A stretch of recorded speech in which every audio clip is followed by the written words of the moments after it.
My mom, Patricia, listened in disbelief as my brother Daniel uttered those words. "Mom, if Dad's gone, the company's all mine," she responded calmly. "Well, obviously, Daniel. Plus, if you do the math, there's supposed to be a sizable inheritance in Plan B with Dad's life insurance.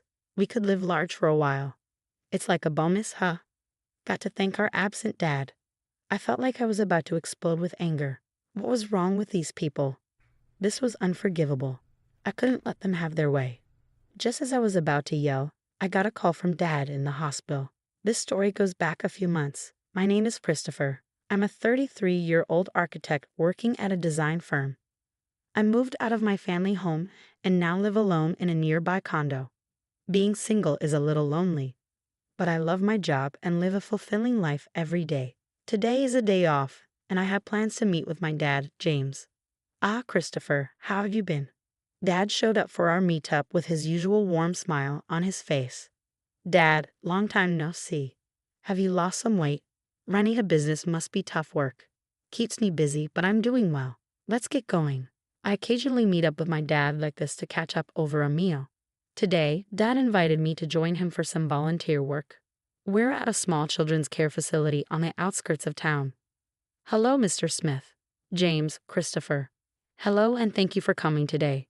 We were greeted by the friendly face of the elderly director. Dad and Mr. Smith were chatting away warmly. Turns out, my dad grew up in this facility. After leaving it, he put himself through college and started his own architecture firm. Even without any relatives to rely on, he made it on his own efforts, and I've always admired him for that. On his day off, Dad often invites me to volunteer at the facility with him. Since we both have backgrounds in architecture, we can repair furniture and playground equipment. "James, Christopher, you've helped a lot today." After finishing our repairs on beds, chairs, and swings, Mr. Smith thanked us as we were leaving.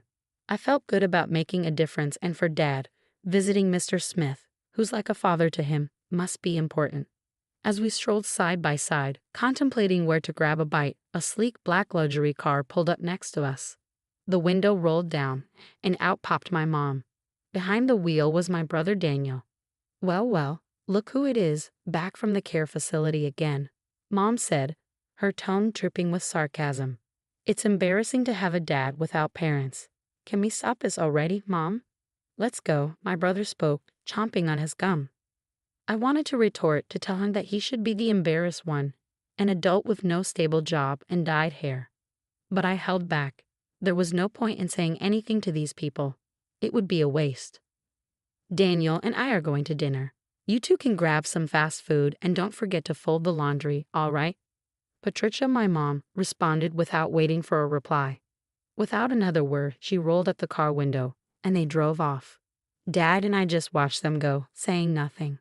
Mom and my brother looked down on Dad, belittled him at every turn. Honestly, Mom might be beautiful on the outside, but that's about it. The reason they can do all this is that they're basically living off Dad's income. They've been trash-talking him for as long as I can remember, saying he's a deadbeat from an orphanage, that he has no ambition or excitement in his life. They probably only see Dad as a wallet that listens to their every demand. What's worse, my brother Daniel eats all of this up and joins in on making fun of Dad. Our family has 2 kids, but Mom has always lavished her love only on Daniel. She's pretty much ignored me, giving Daniel whatever he wants whenever he wants.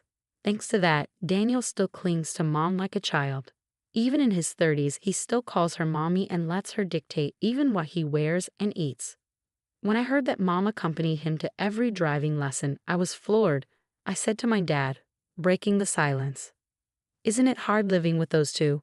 I asked my dad that question. "I'm used to it. Besides, they're still family. I have to do what I can," Dad said in a lonely voice before heading back to the house he shares with Mom and Daniel. All I could do was watch him go. A month passed.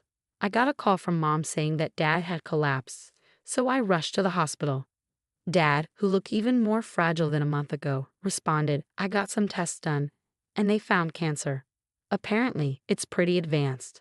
My dad had been diagnosed with progressive stomach cancer. According to the doctors, he had about 3 months to live, give or take. I never thought this day would come. I couldn't fathom how this could happen, especially since he's only in his 60s. Even my mom was visibly shaken. Why did you let things get to this point? You and Daniel have been pushing Dad too hard. You know he's been stressed out, I exclaimed. Christopher, how dare you speak to your parents like that? You're nothing like Daniel. And what is Daniel doing in a time like this? Off gambling again. Mom interjected, her voice filled with disappointment. While Mom and I were arguing, Dad spoke up quietly. Both of you stop. I'm fine. Go home for today. Dad, I'm sorry. I'll be back, I said as I left the hospital room. But between my worries for Dad's health and the shock of his prognosis, I couldn't sleep at night. After that, I took on the responsibility of bringing Dad a change of clothes and doing his shopping as he requested. Sure enough, neither Mom nor my brother lifted a finger. Still, I wanted to make Dad's time as comfortable as possible. I popped into his hospital room during breaks from work and took care of him for 2 months. Then, one day, when I went back to my parents' house to grab some of Dad's belongings, I overheard Mom and my brother talking in the living room. Mommy, once Dad is gone, the business is all mine, right? Stunned by my brother's words, I listened more closely. That's when my mom chimed in, Daniel, it's not a given. Besides, if you do the math, there should be around $2 million in inheritance.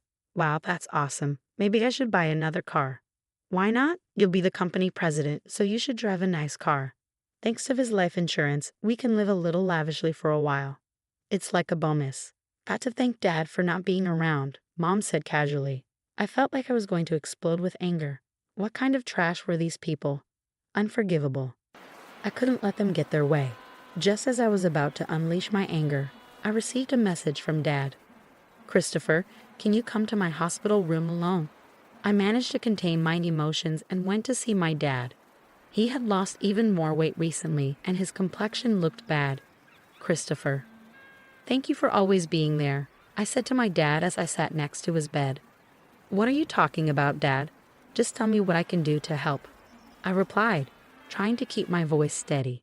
Dad hesitated for a moment before speaking, his words heavy with importance. There's something important I need to talk to you about, he began. I listened quietly, holding back the tears, as I responded, visiting hours are almost over, so I'm going to head out. But about what we discussed, Dad, just focus on taking care of yourself for now. Ah, thank you, Christopher. See you later, he said weakly. In the end, that was the last conversation I had with my dad. He took a turn for the worse shortly after and passed away the next day. I held my emaciated father's hand in the hospital room and cried. My mom and brother also put on a show of tears, but only this time things got pretty tough. After that, Mom was technically in charge of the funeral, but of course she didn't lift a finger. Instead, she showed up at the funeral all dolled up in makeup and tried to cut corners on the costs. He doesn't even have any relatives. Why not keep it simple?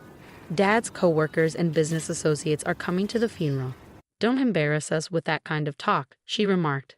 Today, while getting his necktie tied by Mom, Daniel chimed in, just do what Mom says. Don't waste money on a dad like that. Daniel, just be quiet. If it's about money, I'll handle it. At least let me give Dad a proper send-off, I said firmly. So I ended up taking charge of the entire funeral. It seemed Dad was well loved by many people. Lots of folks came to pay their respects, which made me really happy. About a week had passed since the funeral ended, and that's when Mom spoke up. Now that we're a family of 3, finally got that person out of the picture. Now the $2 million inheritance is all ours, right? Daniel and Dad's company too. Man, I'm finally going to be the boss. Listen up, Christopher, you better give up your inheritance. Just after the funeral had ended, they were already talking about this stuff. Annoyed, I replied. Dad had already arranged all the inheritance matters with the lawyer. I have the contact details. What? Why didn't you say that sooner? Call the lawyer right now, my brother exclaimed. That's right, Christopher, hurry up, added my mom. So I dialed the number on the business card that Dad had given me. Not long after, the lawyer arrived, a woman in her mid-30s. I'm Attorney Williams. I've been authorized by James to handle matters concerning the inheritance. I'm very sorry for your loss, he said while shaking hands. My brother Daniel remarked, Wow, I thought lawyers were all old dudes. You're quite the looker. Got a boyfriend. Oh, Daniel, do you like her? Mommy prefers someone younger. Knock it off, both of you, I scolded. Thank you for coming all this way. Please come in. I added, ushering Miss Williams into the room. We listened to what she had to say. Let me explain. First of all, concerning the company, James had told me before he passed that it would be transferred to an acquaintance's company. I've been proceeding with the paperwork. What does that mean? I was supposed to become the CEO. I've heard nothing of the sort. My brother raised his voice in protest. For the sake of the employees, the company will be merging with a trusted and skilled company that your father was fond of. The other company has already agreed, so there's nothing that can be done. That damn outsider. Damn it, my brother exclaimed. My mom hurriedly chimed in, Daniel, calm down. The inheritance is ours, right? It should be around $2 million, shouldn't it? Miss Williams answered matter-of-factly, no, there's nothing like that. The company was not doing as well as you think, and any remaining assets have been used to prepare for the company's transfer. What? What about our money? There should be $2 million coming in. Mommy, what's going on? I questioned. Patricia has received a substantial life insurance payout. She has left a will expressing the desire to gift that money, Miss Williams explained. My mom interrupted. What are you talking about? We've already spent that on a new. The lawyer mentioned Dad's multiple insurance policies. Right then, the question about other life insurance payouts arose. What about those other payouts regarding life insurance? I asked. James had canceled all policies before he passed. All I know is that the money was used up, Miss Williams replied. What? Where did all the money go before he died? Damn it, was he planning to leave us without a dime? I muttered in frustration. I watched as Miss Williams left and my mom and brother lost their composure.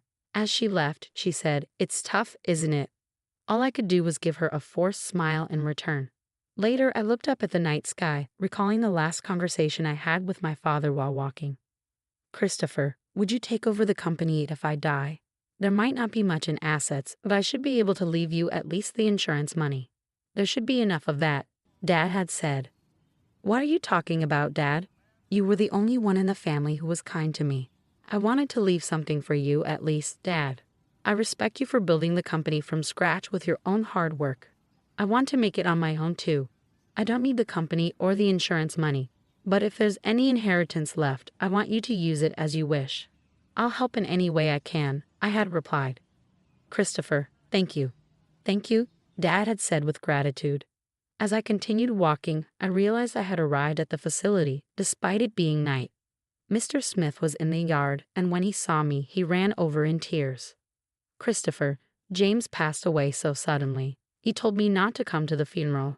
But actually, Mr. Smith, my dad was grateful for both you and the facility. I just found out too, a little while ago. James made a large donation to the facility, a really large one.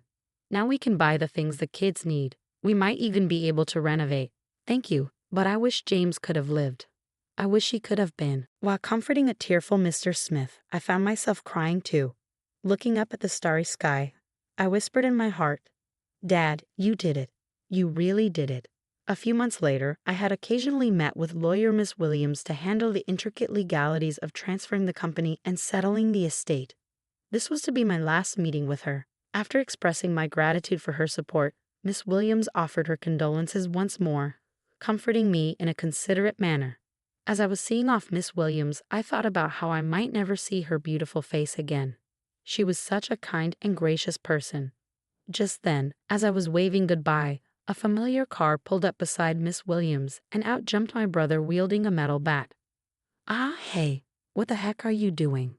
I yelled, quickly tackling my brother. Shut up. Let go of me. His face turned red as I held him down on the ground. He was struggling.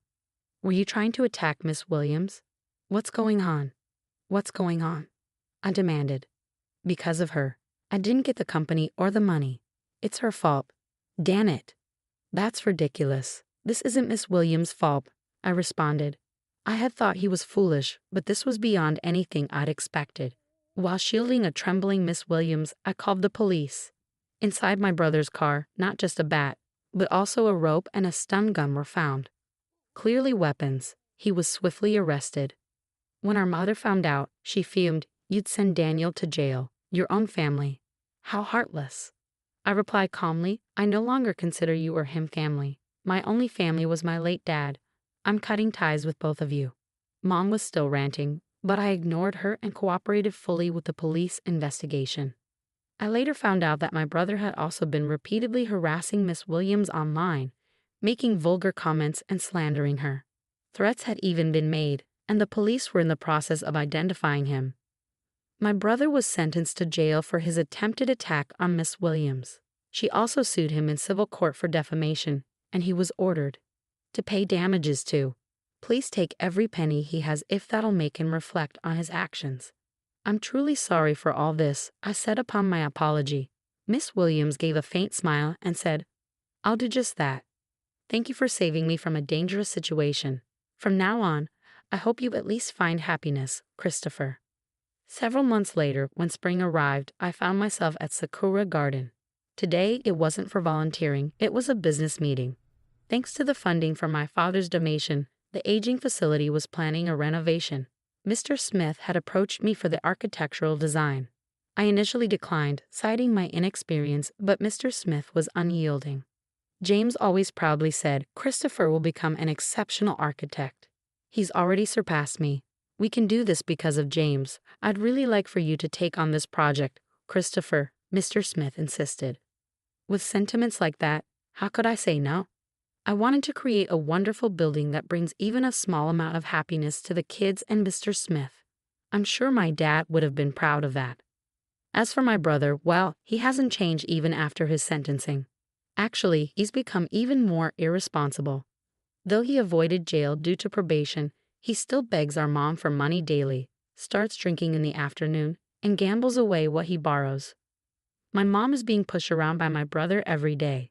The large house we lived in, thanks to my dad, along with the car bought with insurance money, were sold to pay for Miss Williams' compensation and my brother's bail. Now, it seems they live together in an old apartment. A friend told me she's lost her beauty and looks more like an old woman now. She brought this upon herself, but I hope she at least reflects on how she treated my dad poorly before he passed away and raised my brother to be such a mess. One last thing.